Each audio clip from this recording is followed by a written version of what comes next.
A young man noticed a wealthy person looking down on a beggar and decided to teach the rich man a lesson. He pickpocketed the wealthy man's wallet but immediately dropped it on the ground, then alerted the man that his wallet had fallen. The wealthy man gratefully pulled out a bill to thank him, but the young man turned and gave the money to the beggar instead. Nick, it turns out, was a vigilante thief. Every night, he and his partner would break into the homes of corrupt, wealthy individuals. However, they wouldn't steal anything valuable. They would only leave their artistic graffiti on the walls, prompting police investigations into these households. That night, he decided to target a local judge's home. Inside, he discovered the judge had many strange items, including photos of young men in the drawers. Nick suspected there must be something sinister hidden in this house. Sure enough, behind a closet in the basement, he found a secret room.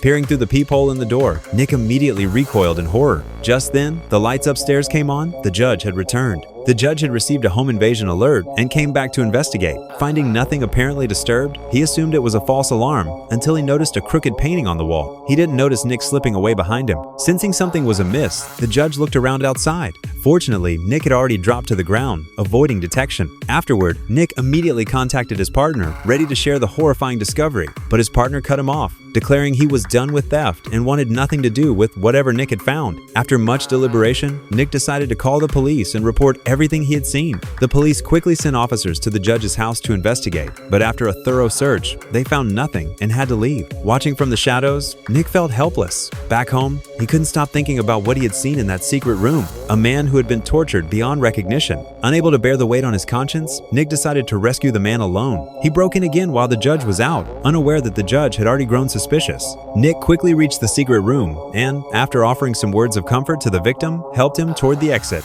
But just as they reached the door, they saw the judge standing outside. They had no choice but to retreat back to the basement. Nick promised the man he would return to save him. Soon, the judge came down carrying a wooden club. Nick, now hiding in a wardrobe, waited until the judge entered the secret room before quietly slipping out. He grabbed a hammer from a nearby tool rack, psyching himself up to rush in and knock out the judge. Will Nick succeed in bringing the judge to justice? This gripping film is called I Came By.